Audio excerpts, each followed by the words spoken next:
Okay, I want to top this video by saying that this is my working theory, all right? This is not a declaration of truth. This is my working theory based on what I see happening, actual things that are happening in this country, okay? So y'all let me know at the end of the video if you think that I'm, cuckoo for Cocoa Puffs. All right. Okay. On August 25th, Stephen Miller came out and said, the Democratic Party is not a political party. They are domestic extremists. And even when I heard him say that, I was like, that's really dangerous. That's a very dangerous thing to throw around. All right. Why? Because, so there's two things. There's domestic terrorism and then there's domestic extremism, okay? The requirement to be a domestic terrorist is that you must actually engage in violence, bombings, assassinations, whatever, okay?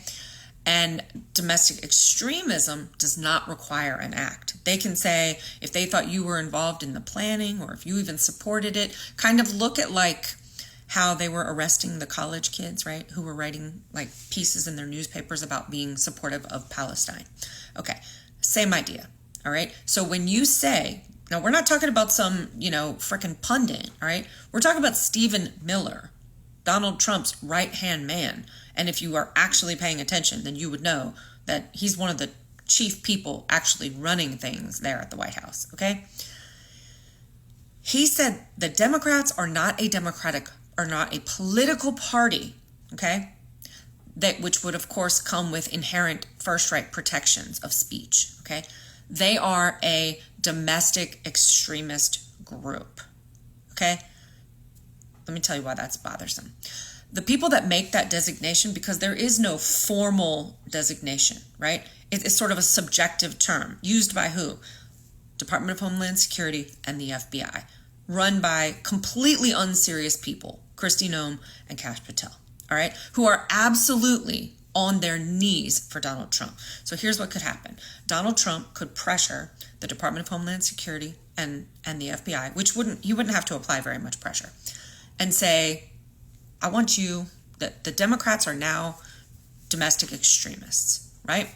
And then, hey, Congress, I want you to pass some kind of a thing, all right? Well, guys, you all know they're doing everything that he says, okay? So this is not that far out of whatever, all right? And why does that matter? Because if those groups, that group, anybody who's a Democrat, okay, is classified as a domestic extremist, well, you've heard Trump himself say that he hates Democrats. He calls us enemies from within, okay? So when you take all of that and then you take what just happened with Charlie Kirk and how they are desperately trying to pin this on the left, all right? And how Trump is sending troops into all these blue cities, right? I really feel like what's happening here is so I feel like they tried to gerrymander, right, to win the elections. That didn't work. So they were like, well, what else can we do? Then some other things happened, right? Well, it doesn't look like it's going to stick to the left. And now there's this huge push, right? They're ramping up to move into all these blue cities, all right? Well, I'm sorry, but if you put enough troops on the ground in enough cities, eventually something's going to happen. And when that something does happen, they're going to use it as the narrative, right? See, they're domestic extremists. Why is that a problem? Well, guys, if you can label groups as domestic extremists, which again is a completely subjective title that the president absolutely could ask them to use against any Democrat, you can control them organizing protests, fundraising. You could potentially have them excluded from voting, running for office. These are the potential fallouts if you can reclassify a group that way. So that's a really short summary of, I hope that made sense. But the more I'm watching certain things that are happening, I'm like, no, that for me feels like that's the way that they're going to, because I mean, they can't stop people from voting. I mean, they can put troops on the street, right? And they can scare the shit out of people. Yeah, okay, whatever. But still, a fair amount of people are going to turn out, right? But if you can use what just happened, along with maybe one or two, let's just say incidents which were orchestrated in blue cities, and then you have a top-down directive for the federal agencies in this country acting under executive authority to monitor, which they would totally legally be allowed to do. And guys, I'm talking FBI style monitor here, okay? Anyone who was a Democrat, right? If they were able to label the Democratic Party as domestic extremists. And again, this isn't a wild idea. Stephen Miller already said it.